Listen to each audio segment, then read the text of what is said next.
Hello guys, welcome और welcome back to my channel. जैसे आप लोगों को पता ही है, हम इस चैनल पे एजुकेशन रिलेटेड कंटेंट डिस्कस करते हैं और करंटली हम थ्योरी डिस्कस कर रहे हैं जहाँ पे हम post colonialism, feminism, post modernism, psychoanalysis सब ख़त्म कर चुके हैं।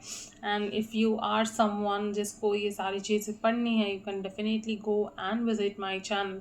और साथ ही साथ हमने और भी बहुत सारी चीज़ें कवर की है based on the 20 year previous year question analysis, जो कि करने में लोगों को बहुत दिन लग जाते हैं। But because I had my notes with me, because I have my notes with me, I have decided to share all this with you people. So yeah आज हम फाइनली रशियन फॉर्मेलिज्म पे आ चुके हैं। आज हम रशियन फॉर्मेलिज्म को समझेंगे। सो इससे पहले कि हम ये शुरू करें, मैं आपको बताना चाहती हूँ कि I have divided this lecture into 3 parts. मतलब पहले पार्ट में हम मॉस्को लिंग्विस्टिक सर्कल समझेंगे, सेकेंड पार्ट में हम ओपोजैस समझेंगे एंड थर्ड पार्ट में हम प्राग लिंग्विस्टिक सर्कल समझने वाले हैं। Okay, so without wasting much time आज की वीडियो शुरू करते हैं। नाउ रशियन फॉर्मेलिज्म, जिसका एक पार्ट है मॉस्को लिंग्विस्टिक सर्कल, उसको आज हम पढ़ेंगे। तो सबसे पहले हम समझते हैं कि रशियन फॉर्मेलिज्म क्या है, कहाँ से आ रहा है एंड क्या है ये बेसिकली। तो सबसे पहले इसके पहले कि हम बाय डेफिनेशन जाए, मैं आपको ऐसे ही समझाना चाहती हूँ पहले इन टर्म्स को लेके कि एग्जैक्टली क्या है ये Russian and formalism. Now Russian इसलिए क्योंकि या इसमें जो लोग हैं, जो इन्वॉल्व है, जो थियोरिस्ट्स है और बाकी जो लोग हैं, people who are forming this, they are Russians, that's why it's called Russian. And formalism इसलिए क्योंकि फॉर्म के साथ इसका रिलेशन है। जब भी आप कोई टेक्स्ट पढ़ते हो तो उसका जो फॉर्म होता है, उसमें जो डिवाइसेस यूज़ की हुई है, लिटरेरी डिवाइसेस, उसमें जो टेक्निक्स यूज़ की गई है, उसको हम समझेंगे कि कैसे उसका यूज़ हो रहा है in order to generate meaning, in order to convey meaning to the reader. So form कैसे यूज़ हो रहा है, ये लिटरेरी अलग अलग लिटरेरी डिवाइसेस कैसे यूज़ हो रही है। जैसे अगर आपने डीफेमिलराइजेशन सुना हो या आपने फेब्युला सूजे सुना हो, तो ये सारे कुछ डिवाइसेस है that introduce the text to you. So yeah this is what Russian formalism is. अब बाय डेफिनेशन जाते हैं, जैसे आप अपने स्क्रीन पे देख ही सकते हो। Introduction of Russian formalism. It favors form over thematic concerns or text relationship with the outside world. So यहाँ पे जो concern है, जो main concern है, वो form है, rather than thematic concerns or the relation between the outside world and the text. इससे यहाँ पे उतना ज़्यादा लेना देना नहीं है. Our concern here is the form. किस तरीके से the particular work is presented to us, in what form, right. अब ये फॉर्म और भी अगर आपको अच्छे से समझना हो तो अगेन मैंने आपको जो कहा डीफेमिलराइजेशन, ये सारी चीज़ें अगर आपको पता हो, नहीं भी पता हो तो हम डिस्कस करने वाले आगे। Here the formalist argued that the study of literature should be exclusively based on form, technique और literary devices within the work. So यहाँ पे इन चीज़ों का बहुत ज़्यादा इंपॉर्टेंस हो जाता है, जो फॉर्म, जो टेक्निक, जो लिटरेरी डिवाइस पर्टिकुलर वर्क में यूज़ की गई है, उसको समझने के लिए, right. The formalist strongly believe that the device is the only hero of literature. So formalist ये है, किसी ने ये बोला है, किसने बोला है एग्जैक्टली मुझे याद नहीं आ रहा है, but because it's in quotations, ये किसी ने बोला है, the device is the only hero of literature, right. तो ये फॉर्मेलिज्म के लिए बोला गया है।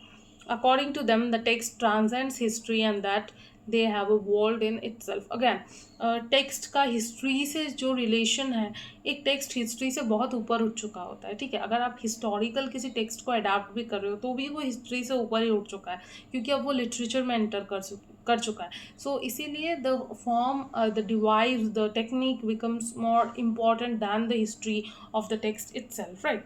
उसके बाद क्या है, the formalists focused on the poetic language as they believed that poetry is a supreme example or device of defamiliarization, because words in poetry could have multiple meanings. So I guess this is a PYQ, this is a previous year question, जो जितना मुझे याद आ रहा है, because ये previous year question ही होना चाहिए, right। So यहाँ पे क्या बोला जा रहा है कि poetry को इन लोगों ने, जो रशियन फॉर्मेलिस्ट थे या जो बेटर से फॉर्मेलिस्ट थे, उन लोगों ने क्या किया था, पोइट्री को सुप्रीम एग्जाम्पल कहा था या सबसे अच्छा डिवाइस कहा था। क्यों? क्योंकि poetry has multiple meanings. Poetry में कोई एक मीनिंग नहीं होता है।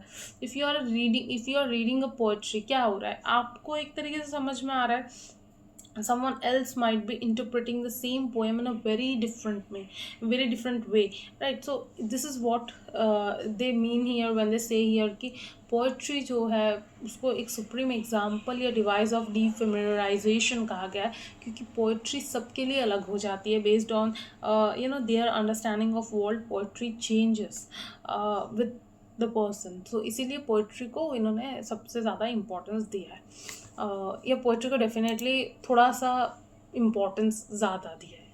उसके बाद क्या है, introduction of Moscow linguistic circle. तो पहले तो हमने रशियन फॉर्मेलिज्म इन जनरल समझा क्या है, रशियन फॉर्मेलिज्म को समझा। अब रशियन फॉर्मेलिज्म के 3 अलग अलग पार्ट्स हो जाएंगे। पहला मॉस्को लिंग्विस्टिक सर्कल, सेकंड हो जाएगा आपका ओपो जैज, एंड थर्ड हो जाएगा आपका प्राग लिंग्विस्टिक सर्कल, ठीक है। सो सबसे पहले हम मॉस्को लिंग्विस्टिक सर्कल को समझते हैं। The Moscow linguistic circle was a group of people whose major focus was on semiotics. उनका फोकस सेमियोटिक्स पे था। सेमियोटिक्स आपको पता है, द स्टडी ऑफ साइंस, ठीक है, जो स्ट्रक्चरलिज्म में हम और इन डिटेल पढ़ने वाले हैं। उसके बाद literary theory and linguistics, active in Moscow from 1915 to 1924। इस टाइम के बीच में this was active, these people were active इस टाइम के बीच में। Now Roma Jakobson was the founder of this particular group और सर्कल, आप कह सकते हो। उसके बाद other major names associated with it are Philip Fortunatov, Grigory Vinokur, Boris Tomaszewski, and Peter Bogatry. I'm so sorry if I am pronouncing these names wrongly, but again, because we are Indians, ये Russian names pronounce करने में थोड़ी problem तो होती है। अच्छा, सो लेकिन ये कुछ लोग हैं who are strongly related to your Moscow linguistic circle।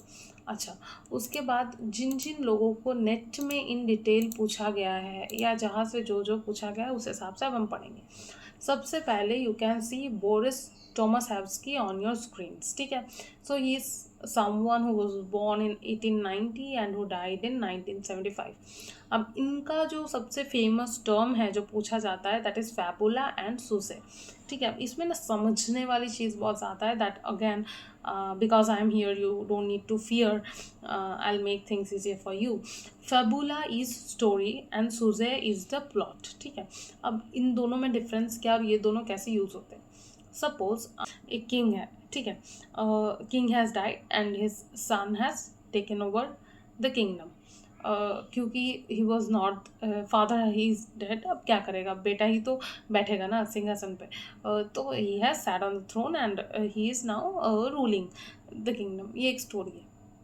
इसी स्टोरी को बाहुबली में क्या किया गया, बहुत अलग तरीके से प्रेजेंट किया गया, बहुत ट्विस्ट्स एंड टर्न्स डाल के प्रेजेंट किया गया कि सबसे पहले एक छोटा सा बच्चा जिसको कोई बचा रहा है, उसके बाद पार्ट 1 में उसकी स्टोरी, उसके बाद पार्ट 2 में उसके पापा की story.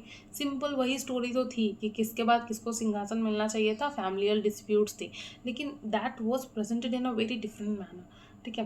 Fabula is something that is the story, यही स्टोरी, सिंहासन की लड़ाई, तख्त की लड़ाई, द बैटल फॉर थ्रोन, वही थी। But the plot was, the syuzhet was changed and it was presented in such a way कि क्रोनोलॉजी में प्रेजेंट ना करके इट वॉज presented थ्रू रीऑर्डरिंग्स और नरेशन में change, camera angles in present sense, जिस वजह से क्या होता है, story becomes more catchy, more interesting and it grabs your attention more. That is your syuzhet. Simple example Baahubali का, कि क्रोनोलॉजी में इवेंट्स ना दिखा के इवेंट्स को घुमा के दिखा दिया, ठीक है। सो यहाँ पे आप देखो, बाय डेफिनेशन आप लोग, fabula is story, syuzhet is plot. Fabula refers to the chronological sequence of events in a narrative, whereas suze is the representation of those very events but through narration, metaphor, camera angles, the reordering of temporal sequence and so on। मतलब things are presented in a very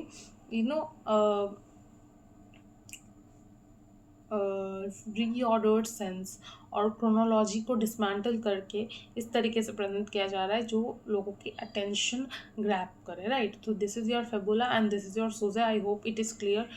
इसके बाद भी if you don't understand it, just थोड़ा सा video back करके देखो, आप लोग को समझ में आ जाएगा। अच्छा, उसके बाद what do we have Roman Jakobson, जिसने पैराडिम और सिंटैग्म की बात की है, ठीक है। So what is paradigm? Paradigm और मेटाफोर और सिलेक्शन और वर्टिकल पैराडिम सारी एक ही चीज़ें हैं, और नीचे सिंटैग्म और मेटानॉमी और कॉम्बिनेशन और हॉरिजॉन्टल सेम चीज़ है। सिंपल है, कुछ नहीं है। जब भी आप एग्जाम्पल देख लो आप लोग, आई लिव इन अ हाउस, अब वहाँ पे आप बहुत चीज़ें रख सकते हो, हाउस रख सकते हो, केव रख सकते हो, शेल रख सकते हो, हट रख सकते हो, कॉटेज रख सकते हो, बहुत सारी चीज़ें रख सकते हो। तो when you change things vertically, ठीक है, एक वर्ड का रिप्लेस करो with some other word, that becomes paradigm. Syntagm क्या होता है? जब आप एक लाइन में आपने लिखा है, बस उस ऑर्डर को आप घुमा रहे हैं, I house in a live in a house, I live in a house, ठीक है। तो इस ऑर्डर को चेंज करना, दैट इज योर सिंटैग्म, जो कि हॉराइजेंटल लेवल पे हो रहा है, और कुछ नहीं है इसमें, ठीक है। So this is what it is, this is how you understand your paradigm and syntagm, ठीक है। बहुत सिंपल है, बस एग्जाम्पल डाल दिया तो इट बिकम मोर सिंपलर, और कुछ नहीं है यहाँ पे। अच्छा, उसके बाद Roma Jakobson's model of communication, context reference के साथ जाएगा। मैसेज जो है वो पोएटिक इन नेचर होता है, एड्रेसर इमोटिव होता है, एड्रेसी कॉनोटिव होता है, कॉन्टैक्ट जो है वो फैटिक होता है, कोड जो है वो मेटालिंग्विस्टिक होता है। सिंपली कुछ नहीं है यहाँ पे। जब आप एड्रेसर टू एड्रेसी एक मैसेज मूव करता है ना, तो क्या क्या हो सकता है, बस उसी के बारे में बात किया गया। क्या क्या पॉसिबली हो सकता है? रेफरेंस टू कॉन्टेक्स्ट हो सकता है, एक पोएटिक मैसेज हो सकता है, एक कॉन्टैक्ट जो है फैटिक इन नेचर हो सकता है, और कोड जो है वो मेटालिंग्विस्टिक हो सकता है। बेसिकली आपको इन दोनों वर्ड्स के बीच में, ये दोनों वर्ड्स एक साथ आ रही है, आपको उतना ही याद रखना है और कुछ याद नहीं रखना है, ठीक है। कि मैसेज अगेन आपका जिसके साथ, जैसे एड्रेसर है तो इमोटिव इन नेचर होगा। इसको बस आप इस तरीके से वर्ड्स को समझ लो, इस पेयर्स को, आपका ईजी हो जाएगा, और आपको कुछ अलग यहाँ पे समझने की करने की कोई ज़रूरत नहीं है। This is what it is, and this is, if you understand these things, it's enough, ठीक है। बाकी वर्ड्स तो यहाँ पे तो सारी ईजी ही है, यहाँ पे कुछ अलग डिफ़िकल्ट वर्ड नहीं है। सो या, and this was all that I wanted to share with you people in this very video. Next video will be about उपो-जैस, the Russian formalism thing. वो हम नेक्स्ट वीडियो में समझेंगे कि उपो-जैस क्या है, रशियन फॉर्मलिज्म में। Until then, thank you and bye bye.